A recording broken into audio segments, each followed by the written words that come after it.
बिस्मिल्लाहिर्रहमानिर्रहीम। अस्सलाम वालेकुम। हमने स्टार्ट किया 9th की केमिस्ट्री और उसका चैप्टर नंबर 1 है फंडामेंटल ऑफ केमिस्ट्री। आज जो हमारा टॉपिक है वो है रिलेटिव एटॉमिक मास।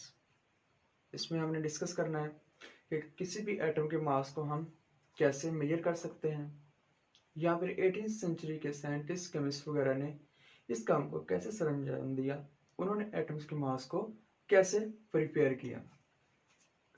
ठीक है, तो हम सपोज कर लेते हैं जैसे कि अगर हम किसी शॉप पे जाते हैं तो हम उससे कहते हैं कि हमें 5 kg शुगर चाहिए, तो अब वो हमें शुगर कंपैरिजन में देता है। कंपैरिजन किस चीज़ का होता है, वो एक स्टैंडर्ड यूनिट इस्तेमाल करता है उसके लिए, ठीक है, और उसके साथ कंपैरिजन करके हमें वो 5 किलोग्राम शुगर दे देता है।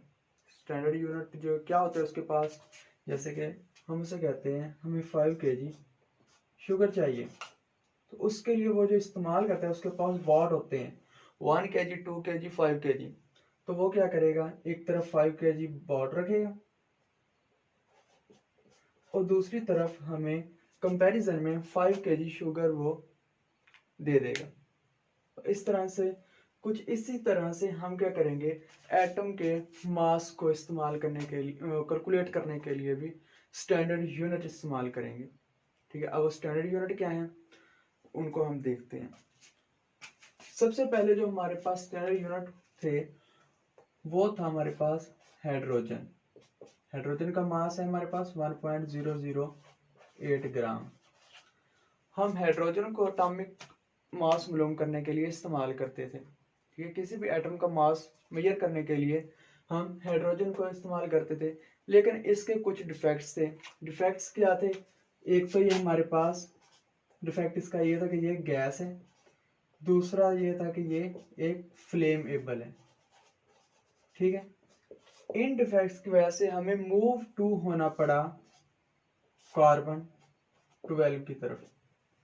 ठीक है, अब कार्बन 12 इसमें देखें हम सिर्फ कार्बन 12 यूज करते हैं, कार्बन 13 और कार्बन 14 यूज नहीं करते। ठीक है, कार्बन 3 किस्म के होते हैं नेचर में, एक 12, एक 13 और एक कार्बन 14। इसकी वजह यह है कि जो कार्बन 12 है ये नेचुरली अक्रिंग है। ठीक है, नेचुरली एग्जिस्ट ज्यादा करता है इन दोनों की निस्बत। ठीक है, और दूसरा ये क्या है, नेचर में मोर स्टेबल है।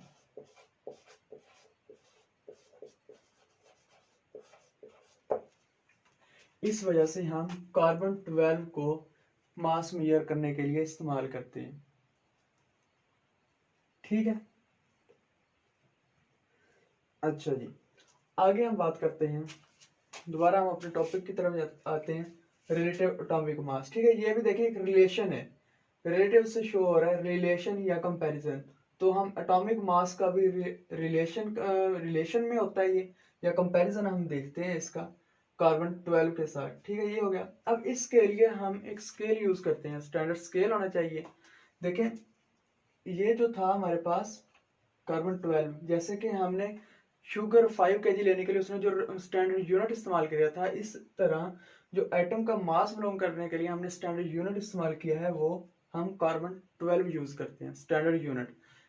ठीक है, हमने शुगर लेने के लिए स्टैंडर्ड यूनिट इस्तेमाल किया था वो वॉट था 5 kg, लेकिन इसके लिए हम स्टैंडर्ड यूनिट एटम का मास मालूम करने के लिए कार्बन 12 यूज कर रहे हैं। ठीक है, अब इसको मेजर करने के लिए स्टैंडर्ड यूनिट के लिए हमारे पास स्केल भी कोई होना चाहिए। तो जो हमारे पास स्केल है वो है एटॉमिक मास यूनिट। इसको हम देख लेते हैं कि एटॉमिक मास यूनिट क्या है।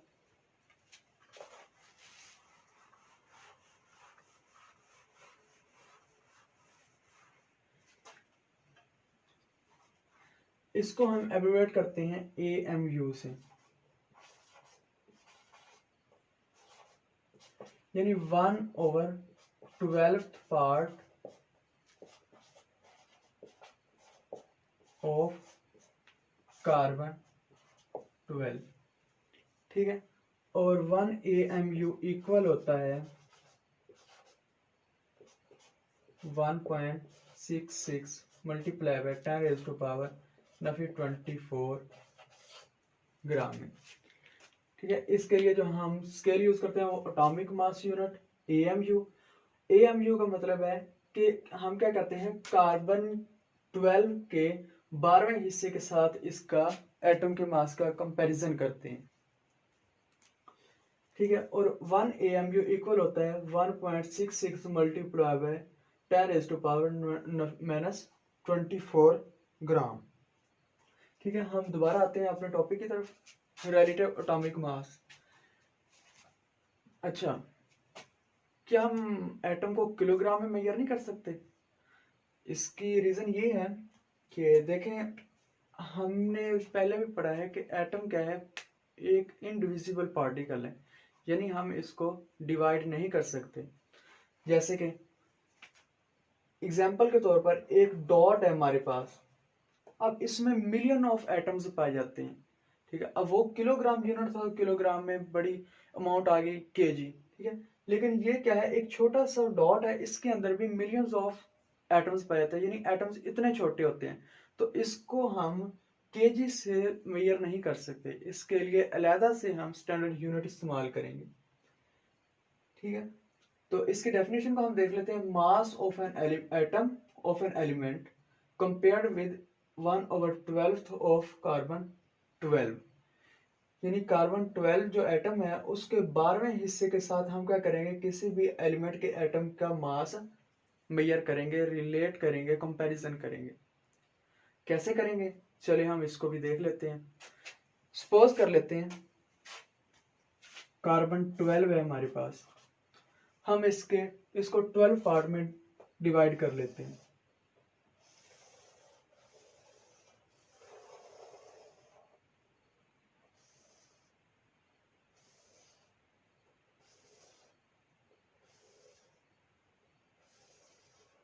One two three four five six,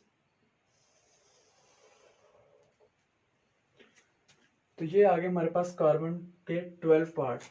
अब क्या कहता है, 1/12 पार्ट ऑफ कार्बन 12, यानी कि इसका 12वां हिस्सा जो है, 1 2 3 4 5 6 7 8 9 10 11 12, ये वाला हिस्सा सपोज कर लेते हैं। ऐसा पॉसिबल नहीं है क्योंकि एटम होता ही इतना छोटा है कि उसको डिवाइड नहीं किया जा सकता, लेकिन ये हमने क्या किया, सपोज किया समझाने के लिए सिर्फ। तो ये क्या है, इसका 12 पार्ट है, इसको हमने ले लेना है, ये हमारे पास आ गया। ठीक है, अब देखें हमारे पास एक बैलेंस है।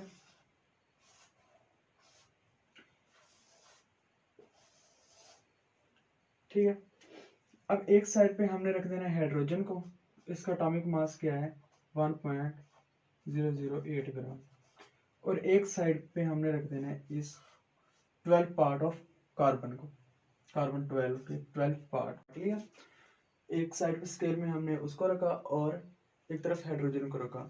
तो अगर ये बैलेंस हो गए दोनों, ठीक है, ये क्या है, बैलेंस है, तो इसका मतलब है कि जो इसका हाइड्रोजन का मास है वो 1 AMU है। ठीक है, एक और एग्जांपल हम ले लेते हैं इसी तरह।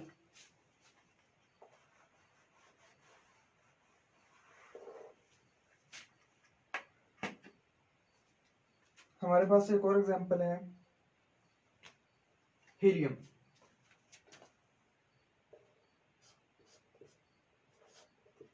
इसका एटॉमिक मास है 4।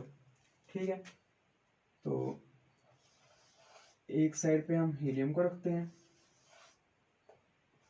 इसका एटॉमिक मास है 4। तो देखें, अगर हम एक पार्ट को इधर रखें तो क्या ये बैलेंस हो जाएगा? इसका एटॉमिक मास है 4 और ये है 1, तो ये बैलेंस नहीं होगा। इसको बैलेंस करने के लिए हमें क्या करना पड़ेगा, इस तरह के 3 और इसके साथ एडजस्ट करने पड़ेंगे, रखने पड़ेंगे।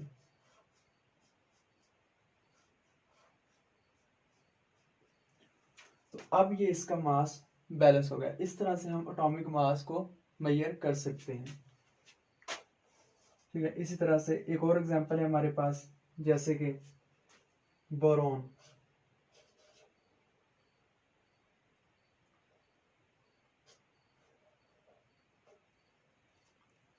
10 है इसकी।